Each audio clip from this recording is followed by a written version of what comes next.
আল্লাহ রাসূল সাল্লাল্লাহু আলাইহি ওয়াসাল্লাম বলেছেন, মান কানা লাহু সাআ, যার সামর্থ্য আছে কিন্তু ওয়ালাম ইউদাহি, সামর্থ্য থাকার পরেও সে কুরবানি দেয় না, ফালা ইয়াকরাবান্না মুসাল্লানা, সেজন্য ঈদুল আজহার দিন আমার ঈদগাহে না আসে নামাজ পড়তে।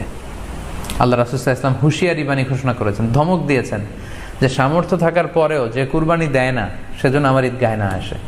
আমরা আজকে কুরবানি নিয়ে কিছু কথা শেয়ার করবার চেষ্টা করব ইনশাআল্লাহ।